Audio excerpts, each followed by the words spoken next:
So the DJI Pocket 4P just came out last night, and I went to the DJI store and I was super tempted to just buy it on the spot. However, unfortunately, the Insta360 Luna Ultra exists, and that begs the question. As a person who owns the Pocket 3 and the Go Ultra, both companies do a pretty good job in delivering good cameras. However, I had a personal favorite. I would have to say that I like DJI's experience of using a camera way more than the Insta360s. But the Luna Ultra has very different features than the DJI Pocket 4P, which is why this video has to be made. If they were almost the same camera, I'd probably say the DJI Pocket 4P. But because of Insta360's new features, it begs the question if I should switch. And because I'm a huge nerd with no life, I decided to keep my eye on these two cameras as they were coming out, from the leaks to the features, and I know pretty much what there is to know before buying them. And now that I'm about to buy one, I'm gonna let you know which one should you get. It's pretty evident, no matter what angle you want to see it at, the Insta360 Luna Ultra was better designed. It's hard to argue it wasn't. I'm not gonna lie, DJI's Osmo Pocket 4P isn't the prettiest camera I've ever seen. That head is just huge. And being a person who's held both in the same hand before,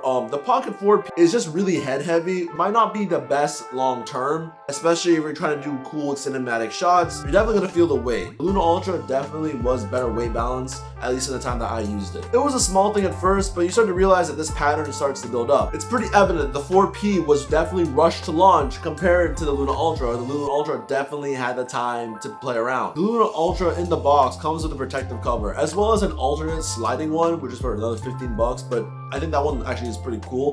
The Pocket 4P doesn't come with anything. I know it sounds stupid, but it actually doesn't. It doesn't come with anything. It comes with a bag to carry it in. But name one person that actually carries a bag with them with their Osmo Pocket. Because believe it or not, with the name Osmo Pocket, you kind of think, oh, you can fit it in your pocket, which you technically could fit the Osmo Pocket 4P in your pocket, but without a protective cover on the gimbal, you probably don't want to do that because you're just gonna fuck up the gimbal. But, you know, let's just say, for example, that you can just toss it and you don't care. There is a lens cover that you can switch it out. So technically the worst comes to worst. If you do scratch your lens, you can replace the lens. But I'm trying not to do that personally. So I do think that the Insta360 was a little bit smarter here. This is arguably your biggest flagship Osmo Pocket. Why is there no cover? I just don't get it. The Pocket 3 had one, so does the Pocket 4. Why not the best one out of both of them? Okay, but let's move on to something else. Let's talk about the main attraction and the real reason that there's even a discussion for why these two are different in the first place. And it's because Insta360 innovated. They made a detachable screen with a microphone attached to it, and if that's not cool,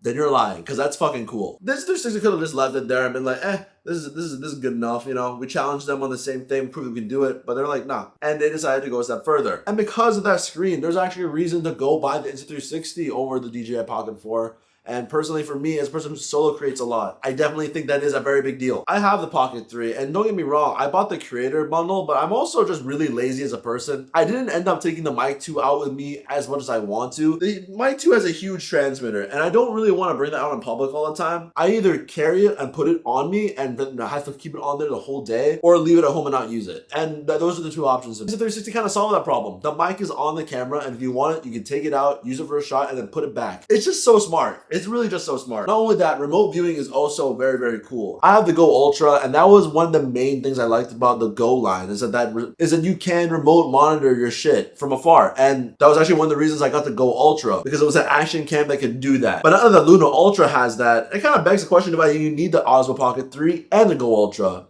Although I probably will need the Go Ultra for more action stuff. The remote viewing is just gonna be super great for people who solo create, like, you know, such as myself. Especially when we're filming in public and you don't wanna be like running back and forth between your tripod and yourself. It's a big deal. It's a very big deal. So obviously DJI isn't stupid. They knew they had to combat that. So they had the Osmo Frame Tap, which is allowing you to have the same remote functionality as well as a DJI Mic Mini 2 receiver in the bundle. And that's, I mean, they're two separate things and they work. And it's still cheaper than buying the Luna Ultra by itself. So that was pretty smart of them. They made it cheaper, even with those accessories, to be cheaper than the Luna Ultra. Good job on them. The problem is still that there are three separate things you have to bring with you now, compared to just having it all in one on the Luna Ultra. Honestly, that's not the worst thing in the world, bringing three different things. It's gonna suck, but I see people doing that. However, what I don't see myself is bringing three different proprietary chargers. Those three things use different chargers. It comes with a separate charger dongle, which you need to carry all the time.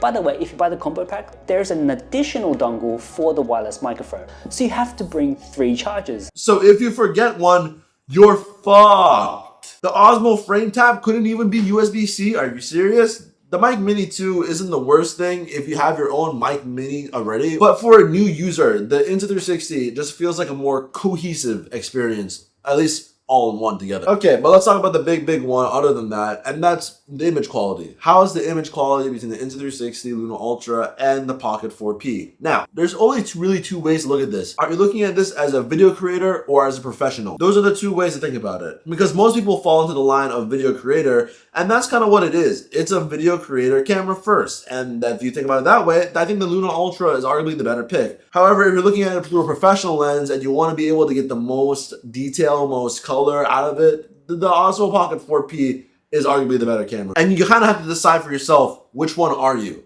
I tend to lean in between the two most of the time, but at the end of the day, I think I'm more of a video creator. Because the truth is, I'm not a super big professional, and if I was a super big professional, I probably still wouldn't rely on a 1-inch CMOS sensor compared to using a full frame camera or APS-C camera. Like, APS-C is still marginally larger than a 1-inch sensor. So for that reason, if you're going for a professional look, it would really depend on what you're doing professionally. Like, if you want a professional looking travel camera, then yeah, I think this is fine. However, if you're looking for a professional camera, I highly suggest somewhere else. But if you're looking for a vlog, like content creator, like you just want to have a nice camera that looks pretty and takes good videos, these two do a pretty good job. And that's where I'm going to mostly stand on it. They both offer the same lens setup in a way. One lens is the main 1-inch 20mm. The other one is a 60mm. The difference is they swap the apertures. So on the Insta360, the 20mm is the one with f1.8. However, on the 60mm, it's the one with f2. And the inverse is true on the DJI. So the DJI 60mm has f1.8. I'd argue is probably the better setup, personally, because if we're doing telephoto, I kind of want a creamier bokeh, and that's better bokeh. But then again, personal preference. One of the big differences is that the Luna Ultra actually supports 8K. However, the truth is, I don't think the 8K is very good. Most circumstances, I find that the 4K is performing better than it. It seems that the 8K really seems to handle shadows terribly. Zoom into that 2X, it looks like maybe like an overwhelming amount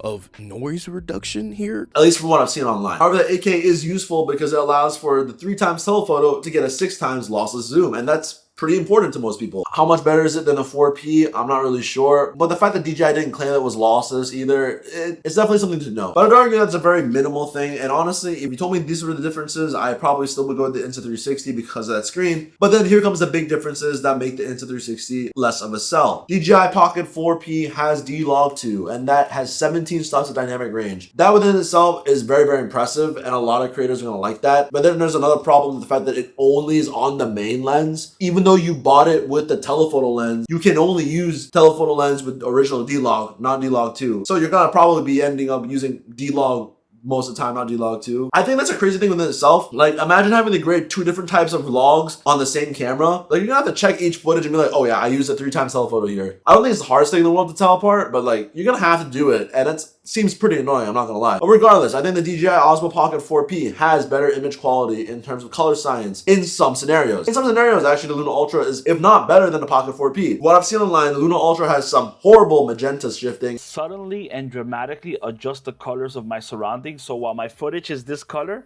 halfway through my recording, the color completely shifts. Second to the next, I get this blue tint all over everything I'm doing, as well as just terrible noise reduction. But on a lot of the clips you're seeing right now, there's just horrible noise reduction, and I'm not sure why. It's something to do with the ISO being in auto mode, from what I've heard. I have to sharpen it, and I have to sharpen it a lot. I never had to sharpen footage this much.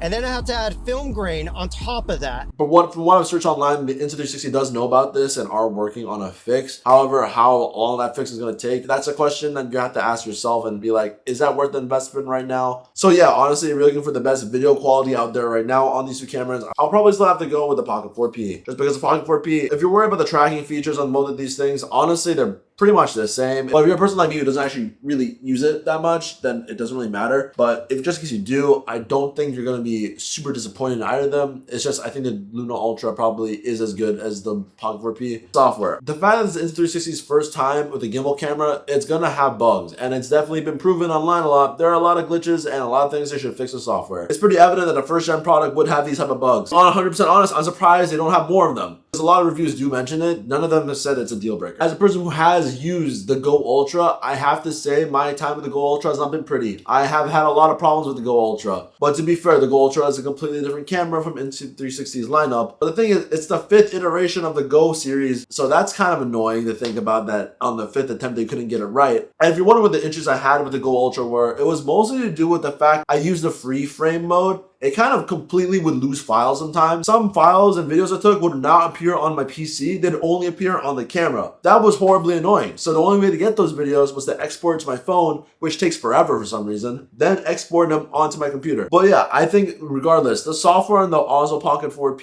even though it is their first time using dual lenses on the Pocket 4, I don't think it's going to be that crazy in terms of DJI having good software. But in my opinion, I just like DJI software a little bit more. It's a lot more easy to understand. It's super easy to go through and tinker with. And for that reason, my personal use with the Osmo Pocket 3, I've had no problems with the Osmo Pocket 3 in comparison to the Go Ultra. Price, it's the last really big deciding factor. And honestly, they almost are about the same after you factor in the vlog combo. But if you look at the vlog combo, the Osmo Pocket 4P is $200 cheaper almost, at least in Singapore dollars. The Osmo Pocket 4P, for that reason, does get a pass. And if you just want to get a good quality camera, the Osmo Pocket 4P is an easier way to get into the system. But the Luna Ultra is asking for a little bit more because of the little more innovations it does have. Again, the screen and the mic. And the fact that it shoots 8K video. Those are 3 things they're asking for a little bit more money for. And I think, to be honest, it's completely justifiable factor in the vlog combo. The vlog combo of the Osmo Pocket 4P has the mic and the frame tap. But as I said, the reasons I don't like about it earlier,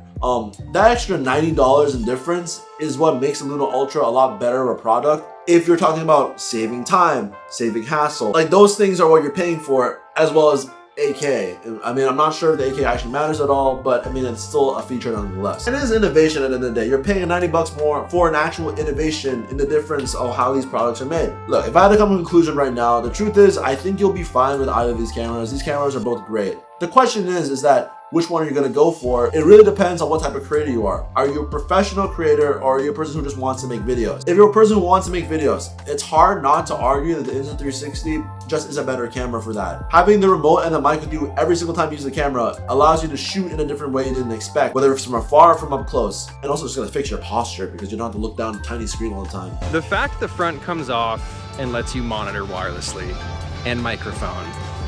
To me, when you compare it to anything DJI makes, because they don't have that feature, and that feature is so strong, I feel like you automatically lose. Despite anything being close in any other margin, that is such a drastic, like huge point.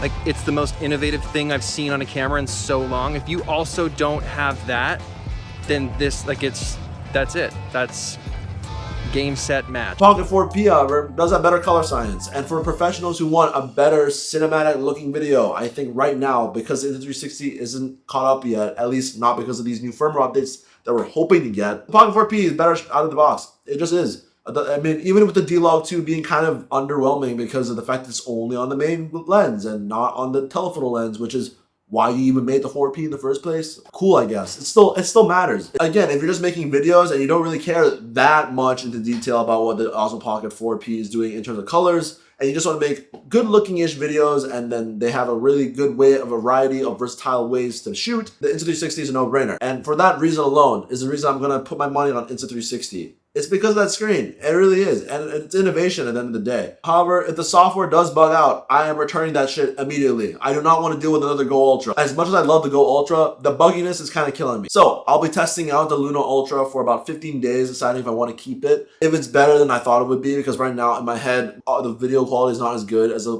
4P. But if I'm impressed by it, I'm still going to keep it because I'm going to be way more happier about shooting with the Luna Ultra because of that screen than the 4P, which is basically almost the same as the 3, just with focal lengths. And that's where I stand. And that's my conclusion that I came to. I know both are still great cameras and I probably would love to have both if I could, but I only can have one. So I will see what I can get with the Luna Ultra and see if that's worth keeping over the 4P. Anyways, hope you guys enjoyed this video. Like and follow for more. And yeah, peace.